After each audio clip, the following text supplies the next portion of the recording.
So good morning, everyone, and thank you for joining us this morning for our COVID-19 media update. With us today, we have Premier Cochrane, Minister Green, Minister of Health and Social Services.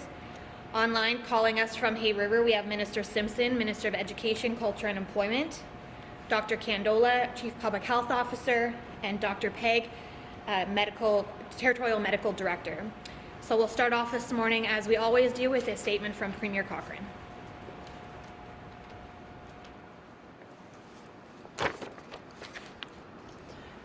Thank you. Good morning, everyone, and thank you for being here again today. I want to start off by talking about the flooding that's currently displaced residents of Hay River, Dettah, Fort Simpson, and Marie River. We know there are many residents who are struggling during this difficult time. The stress and uncertainty of when you'll be able to return to your homes can't be easy, but we're here to support you through this and work with local leadership on a path to recovery. This past week has been an incredibly trying time for many territorial residents, especially those who have directly impacted by the flooding in their communities. The North has always been a place where residents come together during times of need, and I know we will do this again for those impacted by the flooding. We're going to do everything we can to ensure that you are safe and have the supports that you need. Once flooding has subsided, the N.W.T will continue to work with Indigenous leadership and community governments who will be focused on leading the recovery. Like we have been prepared for community flooding during breakup, we have also spent the last 14 months preparing for an outbreak of COVID-19 like we've experienced in Yellowknife the last few weeks. The response to the N.J. McPherson outbreak is an example of how safety and preparedness have been our top priorities since the pandemic began, and the response to contain this outbreak is an example of the hard work of so many to protect residents and communities. The response of our healthcare professionals has been incredible. They have continued to go above and beyond to protect our residents and loved ones from the virus. I'm grateful for their dedication in keeping our communities safe. More importantly, the response of our community has been incredible. Everyone is working together to support one another and those who are isolating or have tested positive. This community has all come together when times are challenging, and this has been no different. Since the first case was confirmed, a tremendous amount of work has gone on behind the scenes to understand the extent of the spread and to contain it as quickly as possible. And because of this hard work, not only by the CPHO and her team, but by residents also, it has been determined there's no evidence of community transmission in Yellowknife or surrounding areas at present. We wouldn't be in this position we are with this outbreak if it wasn't for the collective effort of the whole community, all of us together. To the parents, guardians, educators, healthcare professionals, and everyone who's gone above and beyond to protect our community from further spread, a sincere thank you. Please, if you haven't already, get vaccinated. It's the best thing you can do to support the efforts to beat COVID-19. On that now, I'd like to turn it over to Minister Green to provide some opening remarks. Thank you again.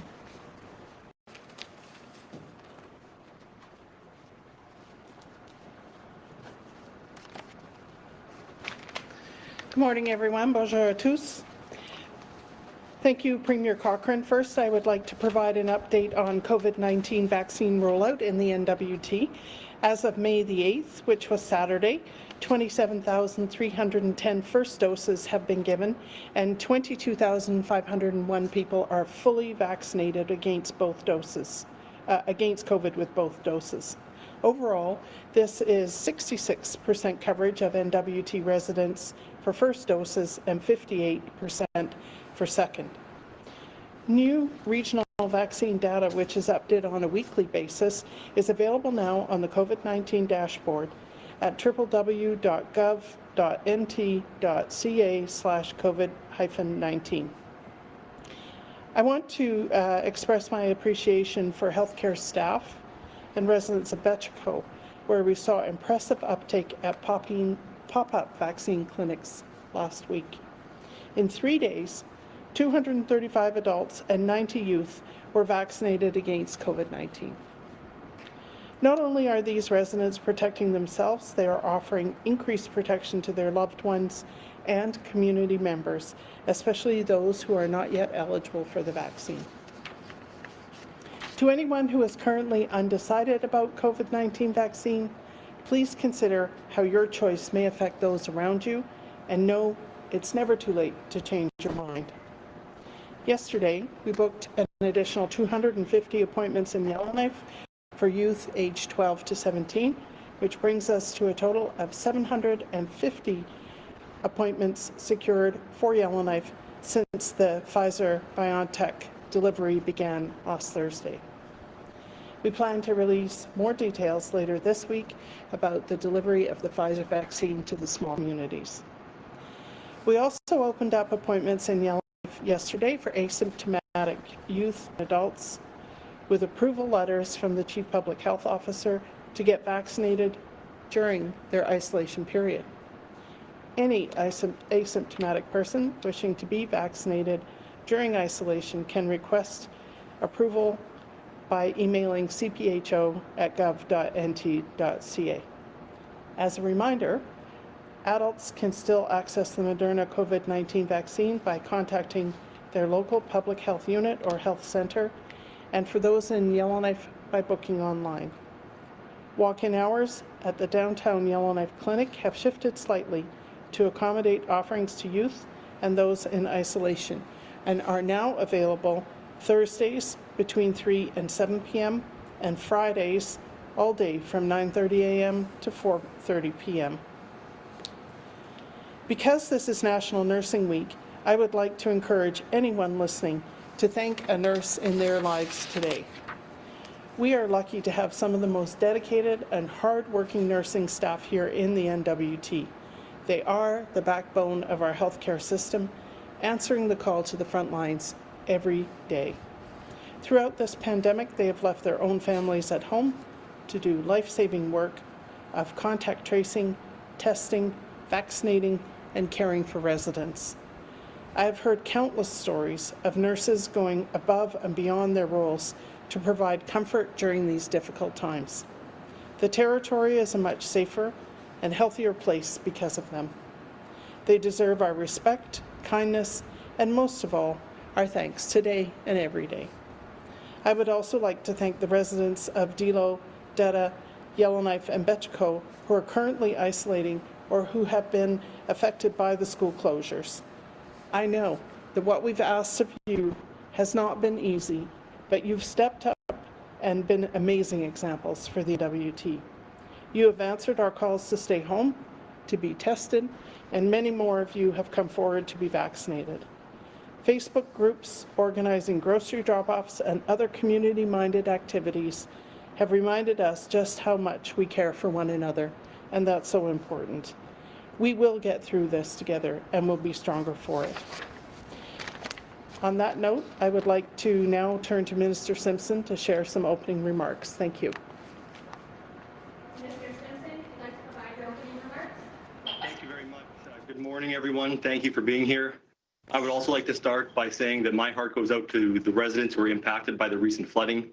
The North has always been a place where we come together to support one another during challenging times, and we see that happening again. We're here to provide support, and we'll be working with the impacted communities to address needs as we move forward to recovery. It's been a tough year, but I have faith in the resilience of Northerners. Protecting the health, safety, and well-being of our students, school staff, families, and communities has always been our top priority. Since the outset of the pandemic, the Department of Education, Culture, and Employment has worked extensively with education bodies, schools, and the Office of the Chief Public Health Officer to ensure all 49 schools in the N.W.T have robust reopening plans in place. These plans were developed to ensure that students and staff were able to follow the recommendations and guidance of the CPHO, as well as to prepare for potential cases or an outbreak of COVID-19. Each plan outlines protocols and processes that need to be followed at the school and government level, allowing us to respond quickly in the event of a case or outbreak. The fact that the public was notified about a COVID-19 case being reported within the school system is evidence that those protocols and processes are working. All schools in the N.W.T. have been prepared since the beginning of the year to be in a position to quickly transition to distance learning if required. And we have been supporting affected schools over these past weeks by providing technology, internet access, and technical support. A tremendous amount of work goes into transitioning to distance learning, and education staff have done an excellent job continuing to teach students despite the challenges. Our school system works closely with the Department of ECE and with the Office of the Chief Public Health Officer to ensure the health and safety of students and school communities. While we recognize the public concern around identified COVID-19 cases, the CPHO is in the best position to determine whether there is a public health risk in your school or community. We understand that this is a stressful time for students, education staff, families, and communities. In saying that, all students are eligible for mental wellness counseling services, and those services will continue to be available to students either in person or through virtual care technology and phone services. Please reach out if you need support. Please continue to follow the guidance and recommendations from the CPHO, get vaccinated if you're eligible, and be kind to one another. And finally, I have to give a shout out to all the students who've stepped up in a big way and received their first dose of the vaccine. They're setting an example for the rest of the territory. Thank you, and I'd like to hand it off to Dr. Kandola for opening remarks.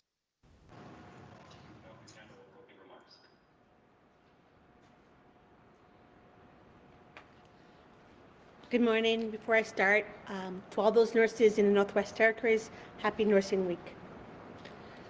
In the last 2 weeks, Yellowknife, which is N.W.T's largest community, experienced a significant increase in its COVID-19 case count. We declared an outbreak at a Yellowknife school and closed in-person learning in regional schools, as well as suspending other extracurricular and recreational activities in this city, in Ndilo, in Dettah, and in Behchokǫ.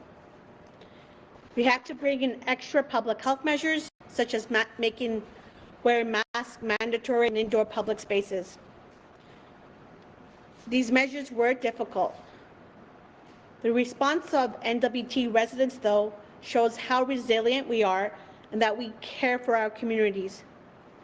The good news is that our response to the outbreak is working, and I believe we have turned a corner. As of Tuesday, we had 61 active cases in Yellowknife area, and all related to the outbreak at N.J. McPherson School. This is in addition to a new case at the Acadie Mine and a new case at Diavik Diamond Mine. The number of new infections we are seeing daily has dropped. On May 6th, there were 48 people with active COVID-19, and in the past 6 days, we've had an average of little over 2 per day. The new infections that we're seeing arise mainly from transmission within households. We continue to monitor and support families as they recover from COVID-19. To date, all infections from the N.J. McPherson School outbreak involve its students, their close contacts, or their household members. We have not identified new infections emerging in people not connected to this current school outbreak. This is encouraging, and I want to recognize the many people who have taken on the challenging task of isolating because they have COVID-19 or have been identified as contacts. COVID-19 is highly transmissible, especially in households. Transmissions within households is the main driver of recent infections, and we have identified that this particular COVID-19 virus is the UK variant. This provides a pathway for introduction into workplaces, schools, daycare, and other settings if we are not careful, and if we don't isolate safely. All this means is that most households can return to work or school, but some households or family, which are household contacts of cases, must isolate for longer periods because of multiple exposures of new infections within their household. This will be challenging for the individuals and their households, but it is an important step in how we can prevent COVID-19 from spreading in our communities. Households isolating will protect everyone. And at this time, I do want to thank everyone for isolating safely and following the guidance provided by public health. Without your cooperation and selflessness, the outcome of this outbreak could have been very much different. We will continue to provide daily updates on the N.W.T. COVID-19 situation during this outbreak because we want to keep the residents in our communities informed. As the situation can change quickly in a pandemic, I ask that everyone continue to monitor notifications of public exposures and follow the directions outlined in the N.W.T. web pages. I know there is also a great interest in how long the temporary measure to close schools in Yellowknife, Behchokǫ, Dettah, and Ndilo will last. I can tell you that we are targeting Monday, May 17 for reopening of all schools in these communities to in-class learning. That's based on CPHO direction that it is safe to do so. School boards may choose to do otherwise, but at this point, from a public health risk assessment, it is safe to open on Monday, May 17. We feel it is safe and important to do this for a few reasons. In-person learning means health and well-being of our children. It's where they need to be.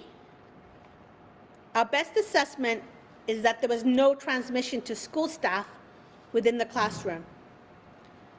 As I mentioned earlier, all the infections from the current school outbreak are in students of N.J. McPherson School, close contacts of these students, and their household members. In addition, by the end of this week, we do expect that 60% of our 12 to 17-year-old population of Yellowknife and Ndilo, Dettah, and Behchokǫ combined will have received the first dose of the Pfizer-BioNTech vaccine. I also want to reassure everyone that the health and safety of the students and staff at our schools is our #1 priority. Public health must advise anyone who was a case or contact of COVID-19 when they should end isolation. All N.J. McPherson School students and staff must be retested and confirmed not to have COVID-19 before returning to school. Testing will be available starting Thursday at the school. Testing will be available at N.J. McPherson School Friday and Saturday for the other contacts. And people can book their testing appointments online starting today or call Yellowknife Public Health at 867-767-9120. Along with the school safety measures in place since the start of the academic year, I am introducing new school safety requirements effective May 17th. These new measures include no school assemblies or singing indoors. These activities may occur outdoors. Gym and fitness classes to take place outdoors. Students in classrooms will protect each other with enhanced seating arrangements. Mandatory indoor masking while indoors classroom for students and staff. Buses will require mandatory ventilation, meaning windows will remain open while transporting students. Students will also need to sit in assigned seating when on a school bus. Classrooms will have improved ventilation by opening windows if weather permits.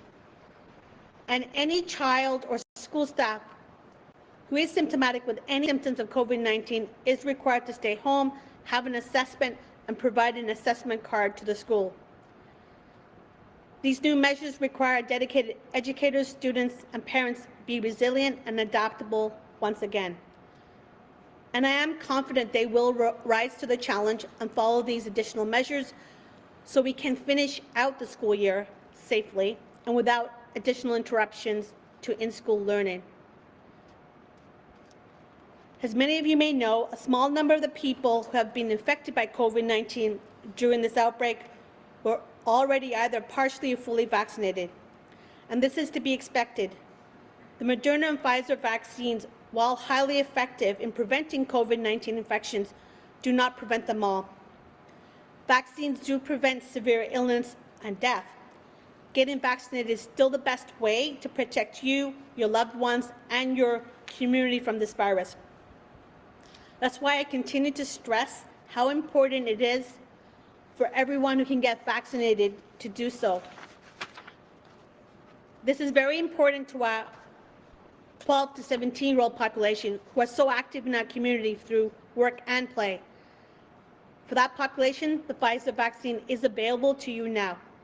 Get vaccinated so you can go back to doing the things that teenagers love.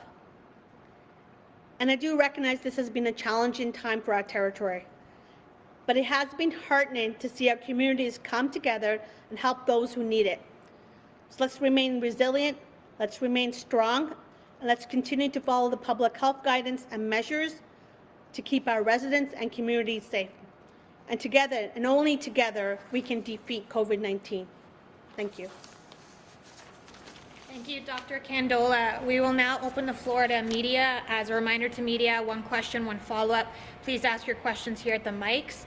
For those of you directing questions to Minister Simpson, I'd ask you to be extra loud just to ensure he can hear us across the feed.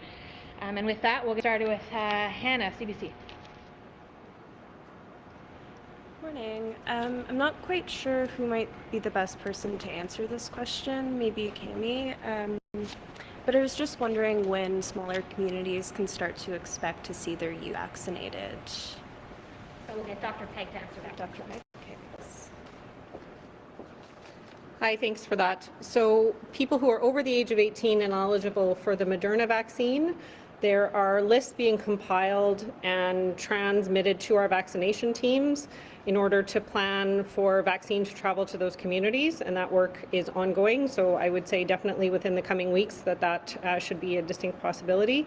For those who are our youth and are looking for Pfizer vaccine, we're also awaiting confirmation of additional shipments of Pfizer, and the transport schedule and vaccination team visits for youth vaccination are also being planned and will likely collaborate and be in cooperation with the Moderna possibility as well.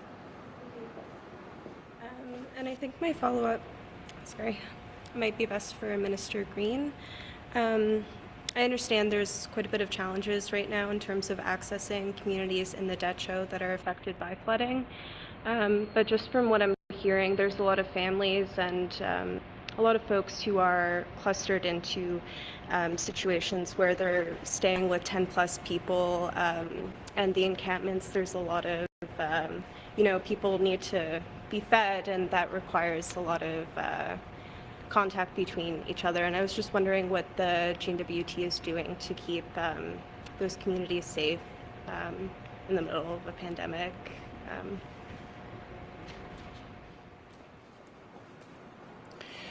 Yeah, thank you for your question. Of course, we're very concerned about the health status of people who are caught up in the flooding. So at this point, I don't know that it's realistic to expect people to maintain all of the precautions they have up to this point, although we'd encourage them to do so as much as they can by wearing their masks and using hand sanitizer and so on. We are trying to make sure that people who have prescriptions have those prescriptions filled, and that people who need emergency service are receiving emergency service. So we are providing a skeleton service at the Noga House in Fort Simpson up on the hill. And in Ndilo River, we had a health cabin, which means the nurse visited from time to time on a schedule. It's my understanding that there are no visits planned right now, and that the people are mostly not in the communities. So if they have any concerns, they should call the local health center and tell them what kind of service they need. And if they feel that they are developing flu-like symptoms that may be COVID symptoms, they should tell the health center that so that they can respond appropriately. Thank you. I was just wondering, just because in Fort Simpson, I know the health center is closed only for emergencies, that's the only availability right now. So would flu-like symptoms qualify as, like, if they needed to receive help, would that be part of emergency services? Yeah, it's a high priority to make sure that there is no spread of the virus. So if people have flu-like symptoms, even if they are not sure that, that they've been exposed or anything like that, if they have a cough, have a runny nose, a sore throat, fever and chills, fatigue and so on, they should contact the health center, and the health center should be able to provide them with a rapid test that would at least give a preliminary idea of whether they're infected, and then that test would be confirmed here in Yellowknife with the PCR test. So don't hesitate to call if you're feeling at all sick. Thank you. Dr. Pegg, is there anything additional you needed to add on that? Yeah, just to give some additional details. So the health center staff that have that emergency temporary health post set up in a drier area of town are in contact with the area medical director on a regular basis. There's a system set up for contact with additional physician services, as well as regular contact services to arrange prescription medications, and as well for nurses to provide virtual care, telephone consults, and some health advice to people who are currently displaced from their homes. And there is regular meetings that are taking place within the NTHSSA and with the Department of Health and Social Services in order to make sure that those health services continue to be maintained for the people who are displaced. Let's turn now to Brett, CKLB. Hello, thank you for taking my question. Minister Simpson, I hope you can hear me. Given the roller coaster year in schools with online learning and in-person learning and back to online learning, are there any plans to postpone final tests or graduations or apply any kind of leniency to students? The school calendar is set, and there's not expected to be any sort of changes to that, but I know that everyone in the system is aware of the issues that have been happening, and teachers are, treating students and marking accordingly, given that it has been a difficult year. And it's not just in the Northwest Territories. We've actually had more face-to-face instruction by far than most places in Canada. And so our students are actually in a much better position than other students across Canada. Thank you. This one's, I believe, is for Dr. Kandola. Since we are halfway through May, has any work been done on the Emerging Wisely document, and can we expect another delay given the current outbreak?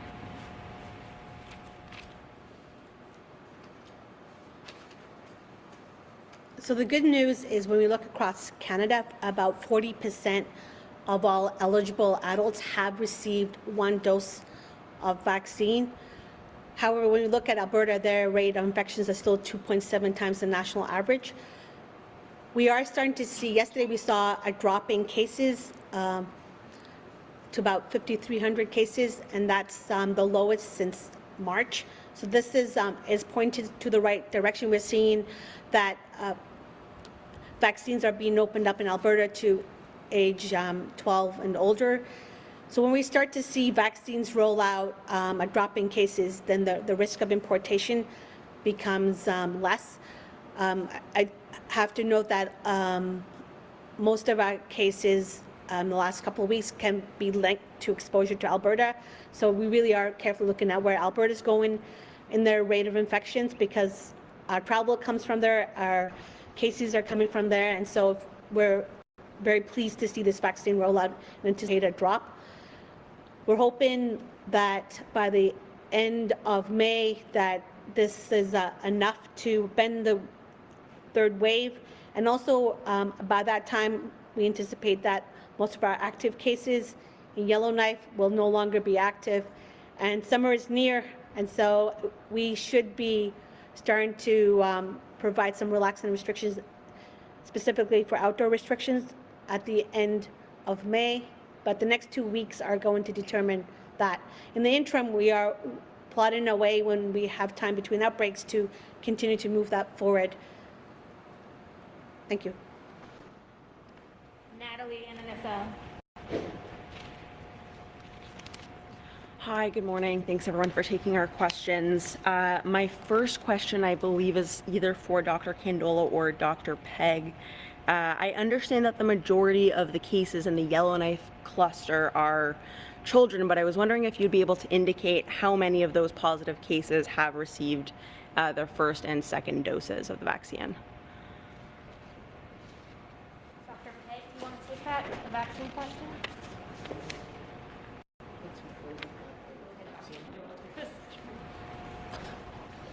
So unfortunately with NJ McPherson, all the children under age 12, I believe the school goes up to grade 5, so none of those children have been eligible for the vaccine.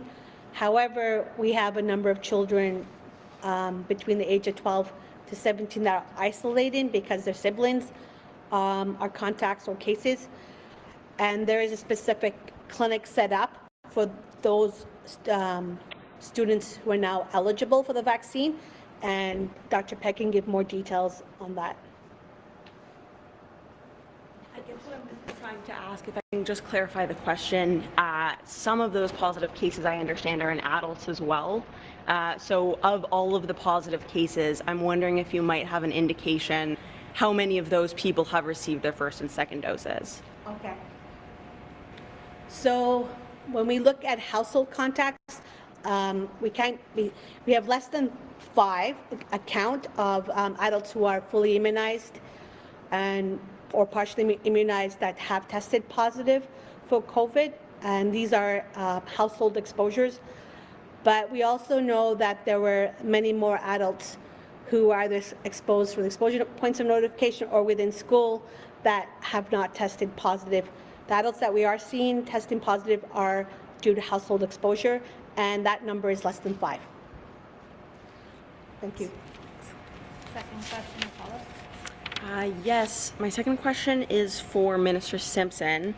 I understand that with Dr. Kandola's announcement today that the schools can open up on Monday, but I'm wondering if you're aware of any school boards who might not be planning to reopen. Thank you for the question. I believe that YCS has indicated that they intend to open schools, and I haven't had a chance to have discussions with the other chairs yet. I will likely have discussions this afternoon, and I have a meeting scheduled with all of the chairs of the education bodies, and I hope to know their decisions by then. Thank you.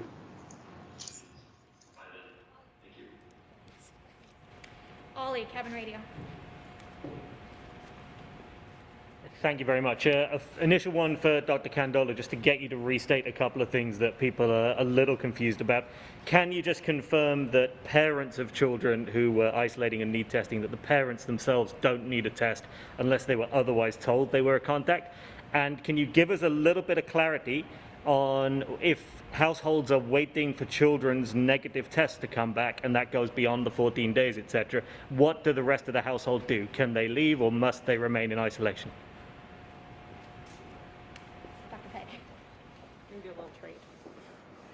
So the testing and when to get tested and who to get tested has certainly been confusing.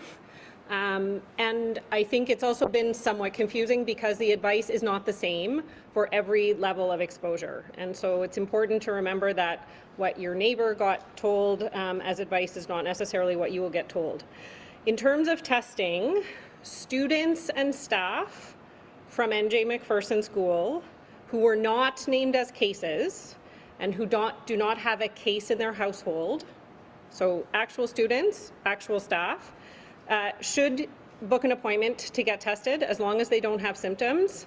And that can be done through the N.J. McPherson pop-up testing clinic, which is open for booking now and is running tomorrow, Thursday the 13th, and Friday. Other exposures, which would include the families of students at N.J. McPherson, the families of staff members, or anyone named in another red exposure alert, again, who don't have symptoms and haven't been named as cases, should also book an appointment to get tested Friday the 14th or Saturday the 15th.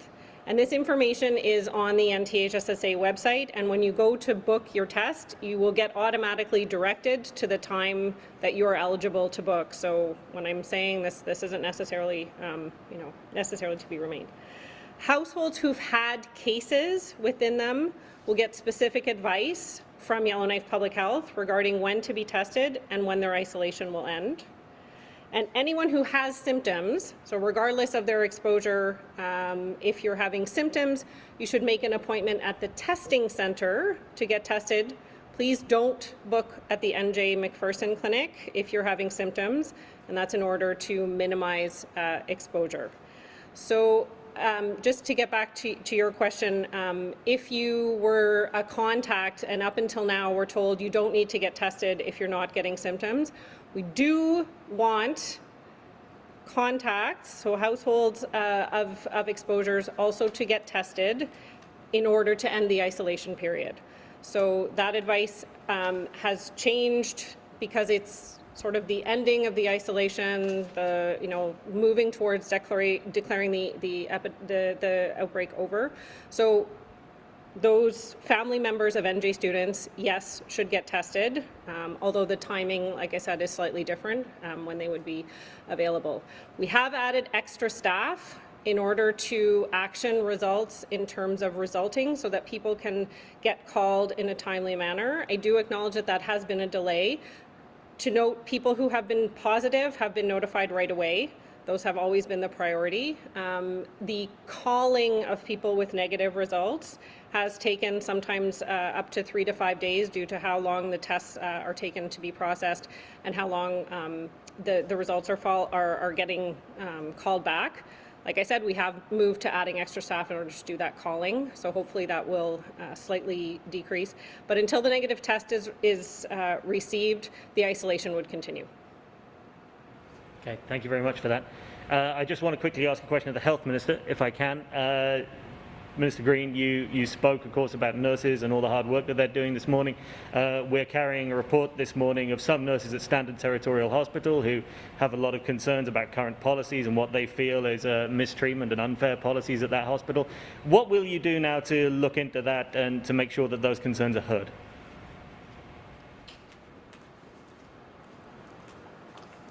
Yeah, thanks for the question. These are not new concerns. I've received them from the staff directly, and we've attempted to address them.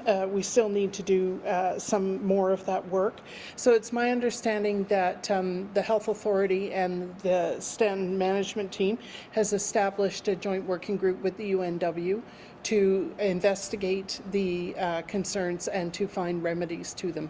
So we want to find remedies so that these nurses who feel that the isolation requirements are not fair to them have their concerns addressed. Thank you. We'll turn now to Marie Soleil.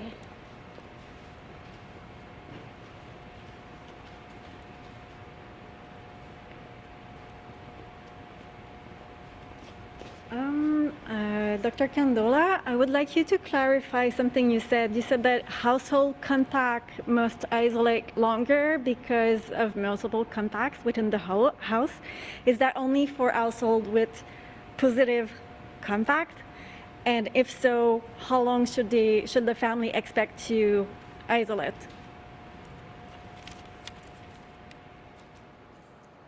So we anticipate by Sunday, the vast majority of households with close contacts, if they test negative, and when they receive the results, will be off isolation. There is a small number of households. We've had about 40 households with one or more positive cases. In those households, the complicating factor is we have a UK variant and we're seeing household transmission. So what occurs is typically if you have a case that's mild, it takes about 10 days for that person to recover. So if after 10 days they no longer have symptoms, they're feeling better, we typically deem that person recovered. Unfortunately, for the household members who are exposed to that individual can be infectious all the way up to the 10th day. So at minimum, the household member, if they have not been isolated away from that case, have to isolate 14 days from the last exposure. So if the last exposure was on the 10th day, it means an additional 14 days at minimum. Because it's complicated, these require individual public health risk assessments, and these remain households will take a little bit longer than households where everyone is tested negative. And my other question will be for Dr. Pegg. I'm not sure if I understood right, but you said that people with PCR negative tests will have to wait to get their result to end their isolation. Could that clarify? Does that mean that people could actually end up isolating longer than 14 days if the test results aren't coming? So we're encouraging people, so for a large number of the NJ affected students and staff and their families, the exposure they're coming up today around day 10. In the coming days, people will be sort of day 10, 11, and potentially looking at day 14 as the day to end their isolation. What we are suggesting with the pop-up clinics for testing and the availability of testing is that people book their test to fall somewhere before day 14, but after day 10. So for a number of people, today is day 9 or 10. So tomorrow, when those testing appointments open, that may be day 11 or 10 for some people, to book those tests. And again, a handy chart with dates will be available on the NTHSSA website, so people don't have to do the math themselves. There are exposure charts that will be available. But people should book a test prior to day 14, day 11, day 12, in the coming 2 days with those pop-up clinics available for the vast majority of those affected by the NJ outbreak, with the idea that ideally they will have their result by day 14. Having said that, there may be a day or two of delay, which would potentially prolong that isolation by a day or two, but we're doing our absolute best to get those tests reported to people in time for day 14. Sorry, just to make sure, all the household members have to do that even if the contact in the first place received a PCR negative test maybe on day 5, 7, or 8 within their household, right? I'm not sure I understand. So there is a contact in the household. If that contact already received a PCR negative test on day 5, 7, or 8 after the contact, do the household members still have to get all their tests before getting out of isolation? Yes, they should still book, but it's the same sort of day 11, 12 as the exposure. It's again, it's difficult to explain without having the chart in front, but if you go to the NTHSSA website, there will be a chart where it says date of last exposure, which in a household with no cases and no symptoms would be the child's exposure date at the school.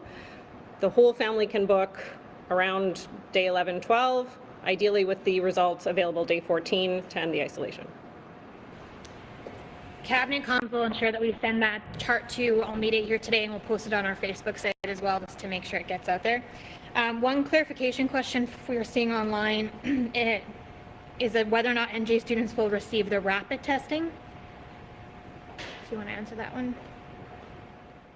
So for people, students, staff, contacts who are asymptomatic and will be having the test to end their isolation, unfortunately the rapid testing is not an option due to human resource issues, supply and throughput.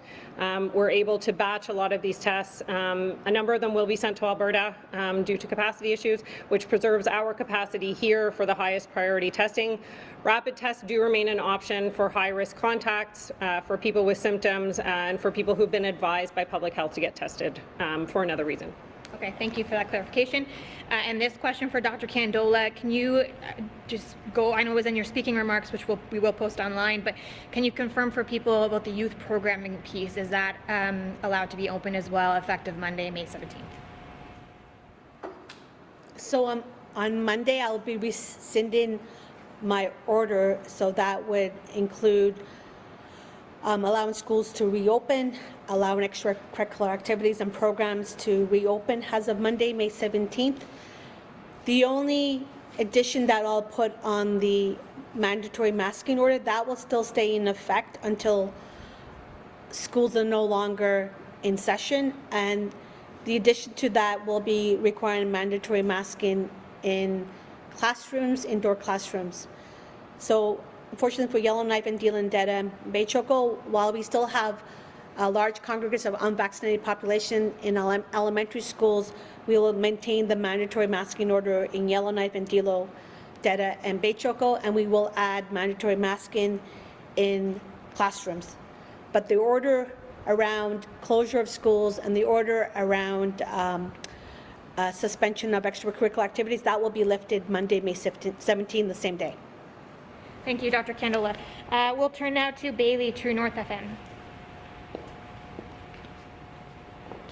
Thank you for your time, everyone. I think this question's for Minister Simpson. I was wondering what supports schools are going to be getting. Days until there's only a few days until schools are supposed to be reopening. I'm thinking, especially considering mandatory masks are going to be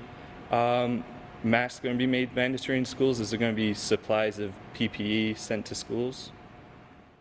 Thank you for the question. Since the beginning of this school year, ECE and the N.W.T have been working with school boards to ensure that there are adequate supplies of PPE in schools, as well as adequate cleaning supplies and staff to do the additional cleaning. So that those supports have been in place since the beginning of the school year, and altogether, I think EC has contributed an additional, EC and the Department of Finance contributed an additional $14 million for PPE, enhanced cleaning technology, and so on. So it's my understanding that the school board should be well positioned to move forward with the additional safety measures, and if not, we will work with them to ensure that they are. Thank you.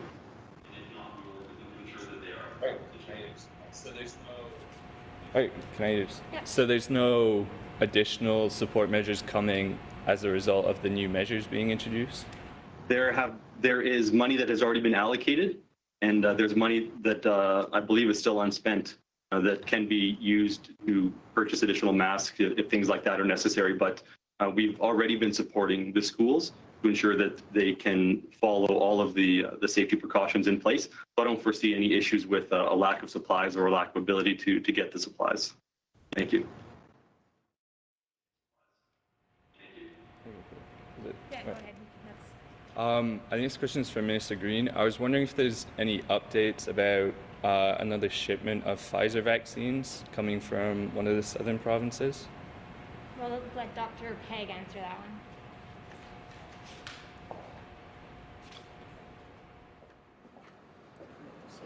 So there is additional Pfizer coming. I don't have a date nor exact amounts, but we have been assured that there is more coming, and as soon as we have the dates for the delivery of that, we'll be able to get in touch with you. I also just want to take this chance to clarify, I've just gotten an update from our testing center and our rapid response team that's organizing the testing for NJ and for contacts. A clarification to my earlier statement, and that is that contacts of contacts, so family members who are in a household where there was not a case, so family of an NJ student, family of an NJ staff member, where there was never a contact and no one is symptomatic, do not need testing in order to exit isolation. Only the contact themselves needs to have a negative test in order for the isolation period to end for that individual and their family. So I apologize for any misunderstanding, but that will decrease the amount of time that it takes to get results back, and that information is also on our website. So contacts, testing, contacts of contacts, no testing. Okay. All right. Thank you, everyone. We're going to have to close it there today. There's Dr. Pegg has said there's a lot of information on the N.W.T. Health and Social Services website. The COVID website also has plenty of information, and Cabinet Comms will do our best to post all of that information through our Facebook pages and, of course, through the Gene N.W.T. newsroom site. So thank you again to all of our speakers for being here, Premier Cochrane, Minister Green, Minister Simpson, Dr. Kandola, and Dr. Pegg, and of course our media. And everyone have a good afternoon.